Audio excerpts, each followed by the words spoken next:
पिछले एक हफ्ते के अंदर मैंने 10 अंडररेटेड मांगास को पढ़ा। उनमें से कुछ इतनी एडिक्टिव थी कि मैंने एक दिन के अंदर ही उनको फिनिश कर दिया, 100 चैप्टर्स तक पढ़ डाले। एंड कुछ ऐसी मांगास भी थी जिनको पढ़ के मुझे लगा कि भाई मैं क्या कर रहा हूँ अपनी लाइफ के साथ। इस वीडियो में मोस्टली अंडररेटेड मांगास होने वाली है। अगर तुम एक्सपेक्ट कर रहे हो कि मैं बर्ज़र्क, विनलैंड सागा इन सारी मांगास का नाम लूं तो वो सारी चीजें नहीं होने वाली है। स्टार्ट करते हैं इस वीडियो को विद पैरेलल पैराडाइज। ये वाली मांगा मैन ऑफ द कल्चर के लिए है। मतलब मुझे नहीं पता किस हरामजादे ने मुझे ये वाली मांगा रेकमेंड की थी। इसमें अपना मेन कैरेक्टर मर जाता है, देन एक दूसरे वर्ल्ड के अंदर इसेकाई हो जाता है जहां पे सिर्फ लड़कियां हैं। बेसिकली मर्द लोग हैं ना वो ना के बराबर हैं। एंड वही सारी चीजें होती है जो तुम सोच रहे होंगे। बेसिकली भर भर के फैन सर्विस है, भर भर के वो वाले मूवमेंट है, एडल्ट मूवमेंट, जो कि मैं तुम्हें इधर दिखा भी नहीं सकता। लेकिन मुझे मत पूछना मैंने ये वाली मांगा कंटिन्यू क्यों की, क्योंकि जब मैंने इसके आगे वाले चैप्टर्स पढ़े तो इसकी स्टोरी एक्चुअली में अच्छी होती है। मतलब इसका जो वर्ल्ड का लोर है वो काफी ज्यादा डार्क है, इसमें जो स्टोरी है वो काफी ज्यादा इंटरेस्टिंग लगती है। लेकिन प्रॉब्लम ये है कि जो ऑथर है ना उसको हर 3 चैप्टर्स में वही फैन सर्विस वाली चीजें डालनी है, तो स्टोरी बहुत ज्यादा इंटरप्ट हो जाती है। लेकिन अगर तुम सिर्फ स्टोरी की बात करो तो यस, मांगा में पोटेंशियल बहुत ज्यादा है। मुझे स्टोरी इतनी खास नहीं लगी क्योंकि बीच बीच में फिर से वही फैन सर्विस वाले मूवमेंट आ रहे थे। इसकी वजह से मैं इसको ज्यादा रेकमेंड नहीं करूंगा। एंड पैरेलल पैराडाइज वाली मांगा कम नहीं थी तो मुझे एक दूसरी मांगा रेकमेंड की गई जिसका नाम था डोकोमोसी। इसमें एक ग्रुप ऑफ पीपल को एक अबेंडेंड बिल्डिंग में कैद कर लिया जाता है। इनके पास 7 दिन होते हैं एंड इनको सर्वाइव करना होता है बिना कोई खाने के, बिना कोई पीने के। एंड पहले मुझे लगा कि अच्छा ये एक नॉर्मल सर्वाइवल मांगा होने वाली है, लेकिन इसके अंदर कितनी डार्क चीजें होती है मैं गिना भी नहीं सकता, नाम भी नहीं ले सकता यूट्यूब के अंदर। मतलब वायलेंस, गोर, ऐसे तुम जितनी इससे भी बदतर चीजों को जो एक्सपेक्ट करोगे ना वो सारी चीजें इसके अंदर होती है। मतलब बहुत खराब मांगा होती है। अगर तुम एडल्ट हो फिर ही इस मांगा को चेकआउट करना है। मैं तो यही रेकमेंड करूंगा कि अगर एडल्ट हो ना फिर भी इस मांगा को मत पढ़ना, तुम्हारा दिमाग ही खराब हो जाएगा। मतलब इतनी डार्क होती है ये वाली मांगा। मुझे लगा कि स्टोरी में दम होगा, इसकी वजह से मैंने इसको कंटिन्यू किया था। लेकिन इसकी जो एंडिंग होती है, अल्टीमेटली जो स्टोरी होती है वो भी इतनी कुछ खास नहीं होती है, तो मैं इसको भी ज्यादा रेकमेंड नहीं करूंगा। लेकिन अब बात करते हैं एक एक्चुअल अच्छी मांगा की जो कि मुझे बहुत ज्यादा पसंद आई। इमेजिन करो ब्लीच एंड चेनसो मैन की शादी हो जाती है, उनका एक बच्चा होता है, तो ये वाली मांगा निकलती है। इस वाले वर्ल्ड में मांगा करके एक मॉन्स्टर्स होते हैं, बेसिकली सुपरनेचुरल चीजें होती है। एंड अपना जो मेन कैरेक्टर होता है वो आधा मांगा होता है, आधा ह्यूमन होता है। तो वो चाहता है कि वो ह्यूमन ही रहे, उसकी जो मांगा वाली बेसिकली मॉन्स्टर वाली साइड है वो बाहर ना आ जाए। एंड इसकी वजह से ये लोग मांगा को डिस्ट्रॉय करते हैं। लेकिन इसकी जो आर्ट स्टाइल है ना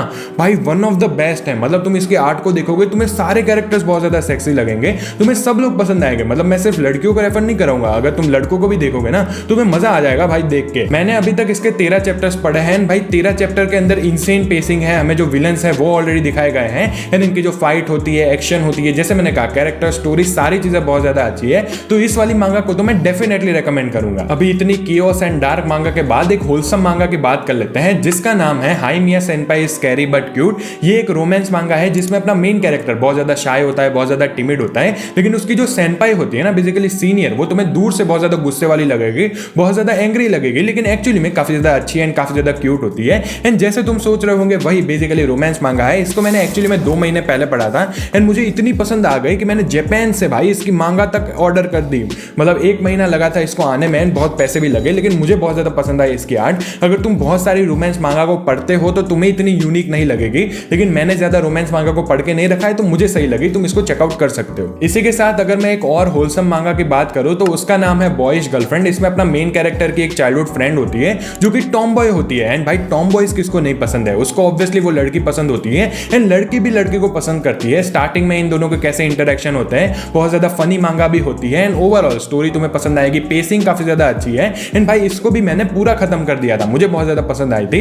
इसकी एक आर्क ही मुझे पसंद नहीं आई थी। इसमें क्या होता है, अपना जो मेन कैरेक्टर की छोटी बहन होती है ना वो अपने मेन कैरेक्टर से शादी करना चाहती है। ऐसे भी नहीं है कि वो छोटी बच्ची है, एक्चुअली में बड़ी बच्ची है, वो सीरियस होती है। तो मुझे ये वाली आर्क थोड़ी वियर्ड लगी, लेकिन वो आर्क जल्दी से खत्म हो जाती है, इतना ज्यादा कुछ वियर्ड नहीं होता है। तो तुम इस वाली मांगा को चेकआउट कर सकते हो। एंड अब बात करते हैं एक हिडन जेम की। ये फिर से एक एक्शन मांगा होने वाली है जिसका नाम है द फेबल। एंड ये वाली मांगा वन ऑफ माय फेवरेट है। इसमें अपना जो मेन कैरेक्टर होता है ना वो एक लेजेंडरी असैसिन है। ये किसी को भी हंट कर सकता है, किसी को भी मार सकता है, लेकिन इसको ऑर्डर मिलता है कि अभी 1 साल के लिए तुझे नॉर्मल बंदों की तरह रहना है, अंडरग्राउंड चले जाना है। एंड ये बात इसके लिए बहुत ज्यादा मुश्किल होती है क्योंकि ये कभी नॉर्मल बंदों की तरह रहा ही नहीं है। इसमें बहुत सारे फनी इंटरेक्शन होते हैं, फनी चीजें होती है, भर भर के एक्शन भी होती है। एंड इसका एनीमे भी आके रखा है। इसके सीजन 1 को मैंने बहुत पहले एक बार कवर भी किया था वीडियो के अंदर। एंड ओवरऑल इसकी मांगा बहुत ज्यादा तगड़ी होती है, इसको जरूर चेकआउट करना। एंड अगर पीक की ही बात चल रही है तो किंगडम को कैसे भूल सकते हैं। मुझे एनीमे देखते हुए 5 साल हो चुके हैं। इन 5 सालों में मुझे कोई ऐसा बंदा नहीं मिला जिसने कहा हो कि किंगडम की मांगा अच्छी नहीं है। इसके एनीमे को बहुत सारे लोग क्रिटिसाइज करते हैं क्योंकि सीजन 1 सीजन 2 के एनिमेशन इतने अच्छे नहीं थे, लेकिन इसकी मांगा को कोई भी क्रिटिसाइज नहीं करता है। जब मैंने इसकी मांगा को पढ़ा ना, तब मुझे रिग्रेट हुआ कि भाई मैंने इसको पहले क्यों नहीं पढ़ा। इतनी तगड़ी मांगा थी इसमें अपना मेन कैरेक्टर जो शिन होता है उसको ग्रेटेस्ट जनरल बनना होता है चाइना के अंदर। एंड इसमें बेसिकली वॉर स्ट्रेटेजी होती है, पॉलिटिक्स होती है, बहुत सारी हिस्ट्री वाली चीजें होती है। लेकिन जब तुम इसकी मांगा को पढ़ोगे तो तुम्हें मजा आ जाएगा। अभी तक मैंने इसके 2 वॉल्यूम्स पढ़े हैं एंड इसको मैं डेफिनेटली कंटिन्यू करने वाला हूं। अगर तुमने नहीं पढ़ा तो इसको जरूर पढ़ना। अब फिर से बात करते हैं एक रोमांस मांगा की जिसका नाम है Akira falling in love. And इसके 80 चैप्टर्स हैं एंड मैंने 80 के 80 चैप्टर्स एक दिन में ही पढ़ डाले। मुझे इतनी पसंद आई थी ये वाली मांगा। इसमें अपना मेन कैरेक्टर एक छोटे टाउन में रहता है, नॉर्मल बंदा होता है। एंड जब वो छोटा था ना तो वो एक लड़की से बहुत ज्यादा बात करता था, लेकिन फिर उस लड़की का ट्रांसफर हो गया, वो दूसरी स्कूल में चली गई। अब ये हाई स्कूल के अंदर है एंड फिर से वो लड़की वापस आ चुकी है। अब हमें पता चलता है कि वो लड़की भी इस लड़के से बात करना चाहती है, लेकिन वो काफी ज्यादा सोशली ऑकवर्ड है। उसको हर चीज के लिए स्क्रिप्ट बनानी पड़ती है,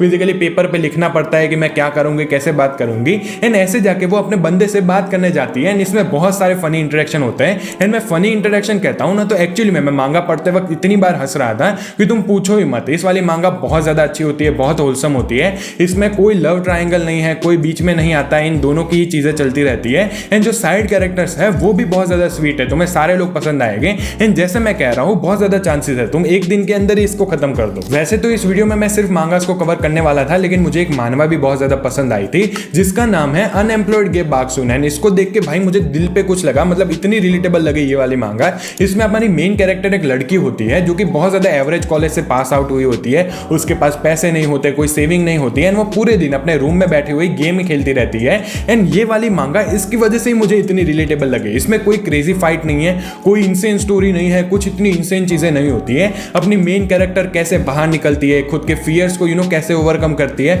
वो बहुत ज्यादा इंट्रोवर्टेड होती है तो कैसे लोगों से बात करती है, फाइनली कैसे जॉब लेगी, इसके ऊपर है ये वाली मानवा। तो मुझे लगा कि भाई ये वाली मानवा को जरूर कवर करना चाहिए क्योंकि काफी ज्यादा यूनिक होती है। एंड अगर फाइनल मांगा की बात करें तो इस वाली मांगा को तुमने सबसे ज्यादा रेकमेंड किया था, मैं बात कर रहा हूं उसोगोई की। एंड भाई अब मुझे समझ में आ रहा है कि क्यों लोग इसको इतना ज्यादा पसंद करते हैं। इसमें अपना जो मेन कैरेक्टर होता है वो एक गैम्बलर होता है एंड वो इलीगल गैम्बलिंग मैचेस में पार्टिसिपेट करता है। लेकिन यहाँ पे सिर्फ बातें पैसे की नहीं है। अगर तुमने काकेगुरी देखा है जो कि फिर से गैम्बलिंग के ऊपर एनीमे है, मैंने इसका रिव्यू भी डाला था अपने चैनल के ऊपर, तो उसमें भी यही सारी चीजें चल रही होती है। उसमें भी पैसों के बारे में बात होती है। लेकिन काकेगुरी अगर इधर है ना इन सारी चीजों में, तो उसोगोई इधर है। मतलब इतनी इंसेन चीजें होती है उसके अंदर। कई बार तो जब मैं चैप्टर्स पढ़ रहा था तो मुझे फिर से वो चैप्टर्स रीड करने लगे क्योंकि मुझे समझ में ही नहीं आया कि भाई अच्छा ऐसा हुआ, अच्छा ऐसा हुआ। इतनी इंसेन चीजें होती है इस मांगा के अंदर। मैंने अभी तक इसके 3 वॉल्यूम्स कंप्लीट किए हैं, 3 जो चौथा वॉल्यूम है उसके थोड़े चैप्टर्स पढ़ लिए थे, लेकिन ओवरऑल मांगा बहुत ज्यादा तगड़ी है। सो अगर मुझे अपनी टॉप 3 मांगास बतानी हो इस वीडियो से तो वो रहेगी ऑब्वियसली पहली तो उसोगोई, दूसरी kingdom and third Akira falling in love.